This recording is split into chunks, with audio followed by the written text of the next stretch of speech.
Assalamualaikum warahmatullahi wabarakatuh. Perkenalkan, nama saya Rizkyana Dewi Nurmayanti dengan NIM 2020333207. Pada kesempatan hari ini saya akan menjelaskan tentang media pembelajaran berbasis digital. Sebelum itu, saya akan membahas tentang pengertian media pembelajaran berbasis digital adalah media pembelajaran yang bekerja dengan data digital atau citra digital yang dapat diolah, diakses, dan didistribusikan menggunakan perangkat digital. Misalnya, laptop, PC, smartphone, dan lain-lain. Untuk pilihan media pembelajaran dapat dilakukan dengan dua cara. Yang pertama yaitu dilakukan pendidik ketika pendidik akan membuat alat peraga untuk mempermudah peserta didik dalam kegiatan belajar mengajar. Kemudian yang kedua merupakan suatu hal yang harus konsisten dengan tujuan awalnya.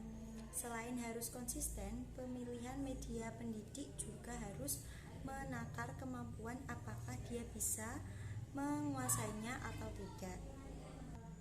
Kemudian yang selanjutnya juga ada kriteria dalam pemilihan media. Karena kita itu memilih media itu juga menyesuaikan bagaimana siswa itu bisa mengikutinya atau tidak. Jadi dalam pemilihan media itu ada beberapa kriteria. Yang pertama yaitu kesesuaian dengan materi. Jadi medianya itu harus sesuai dengan materi yang akan diajarkan, tidak boleh melenceng di luar materi yang akan diajarkan nanti. Kemudian yang kedua adalah tingkat kesulitan. Tingkat kesulitan juga disesuaikan dengan kemampuan peserta didik. Yang ketiga, biaya ini juga harus terjangkau. Kemudian ketersediaan, dan yang terakhir adalah kualitas teknis. Kemudian juga ada beberapa pemilihan media. Yang pertama seperti menggunakan model section. Section itu kepanjangannya student, as-to-use, course, teaching, interaction, organizational, issue, dan networking, security, and privacy. Nah, untuk student itu yang dimaksud adalah siswa. Kemudian as-to-use yaitu mudah digunakan. Yang ketiga cost atau time yaitu biaya dan waktu. Kemudian teaching adalah karakteristik dari pembelajaran. Kemudian interaction yaitu interaksi. Yang selanjutnya organizational issue yaitu pengolahan masalah. Kemudian networking yaitu memperluas jaringan. Dan yang terakhir adalah security and privacy yaitu keamanan dan privasi. Kemudian untuk media pembelajaran yang tadi menggunakan model section, model ini yang pertama yaitu as-to-use atau mudah digunakan ini harus meliputi tata letaknya ringkas, kemudian tampilan antar mukanya mudah dipahami, kemudian kontennya mudah diperbarui, dan yang terakhir adalah tersedia pelatihan atau buku petunjuk penggunaan. Kemudian yang kedua itu cost atau biaya. Nah, biaya ini meliputi biaya produksi, perancangan materi, pembelian atau pengumpulan bahan, dan yang terakhir adalah konsultasi dengan pakar. Selanjutnya yaitu teaching and media selection. Nah, ini relevansi dengan pembelajaran itu meliputi tujuan pembelajaran, materi pembelajaran, metode pembelajaran, dan prinsip-prinsip media pembelajaran yang akan digunakan. Selanjutnya adalah interaction atau interaksi ini dilakukan oleh kedua belah pihak, yaitu antara guru dengan siswa. Dalam kegiatan interaksi ini terdapat komunikasi. Orang yang memberikan informasi itu disebut komunikator, kemudian orang yang menerima informasi disebut komunikan. Selanjutnya adalah networking, yaitu memperluas jaringan internet. Merupakan salah satu fitur yang berfungsi untuk menghubungkan siswa dengan komunikasi ilmuwan dan sumber belajar yang berkualitas. Nah, dari networking teknologi ini jenis-jenisnya itu meliputi masyarakat, komunitas pelajar dari ilmuwan. Kemudian yang terakhir adalah security and privacy. Ini security dan privacy itu berkaitan dengan keamanan dari perangkat yang akan digunakan dalam media pembelajaran yang dipilih tadi, baik secara maya maupun nyata. Kemudian ada juga organizational issue itu atau pengolahan masalah. Jadi peserta didik itu dilatih untuk bisa memecahkan masalah.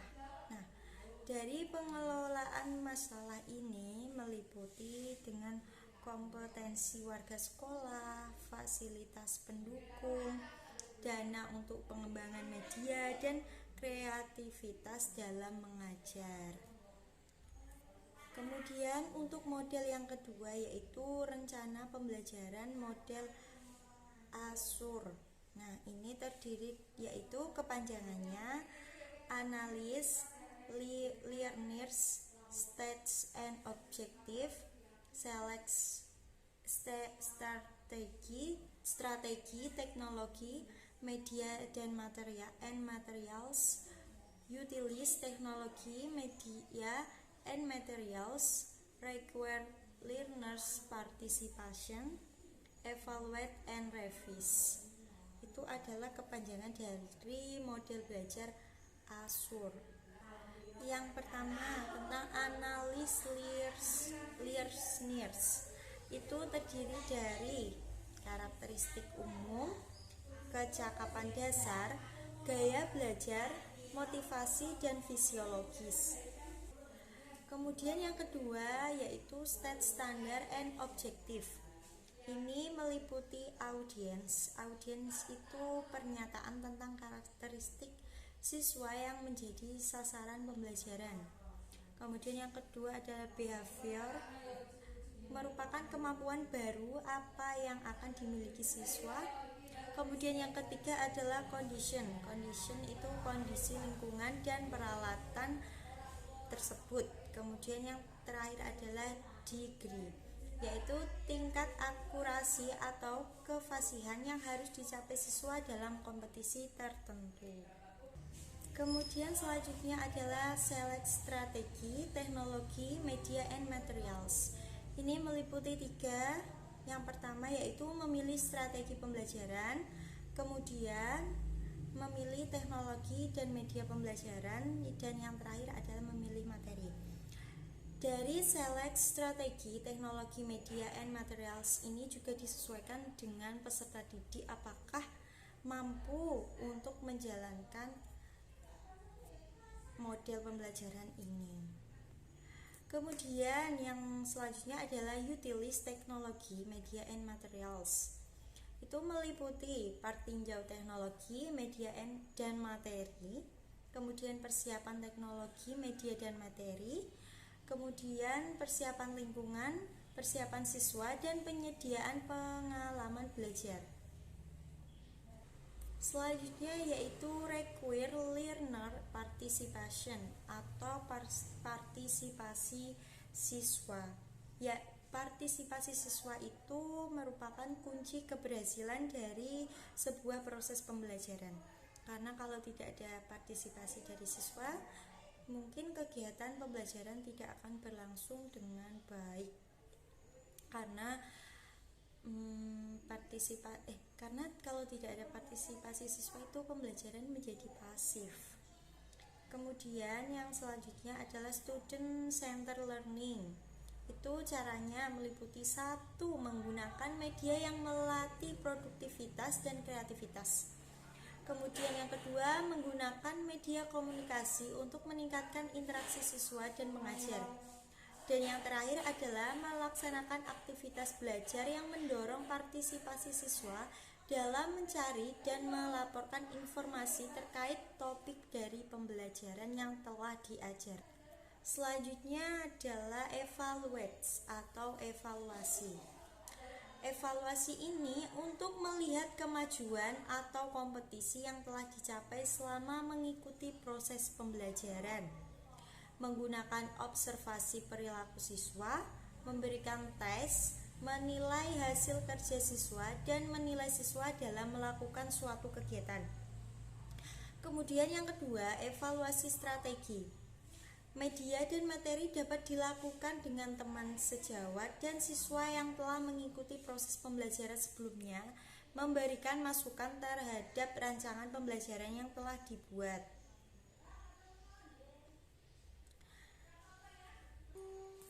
Nah, sekian pemaparan materi dari saya yang bisa saya sampaikan. Apabila ada salah kata, mohon maaf. Wassalamualaikum warahmatullahi wabarakatuh.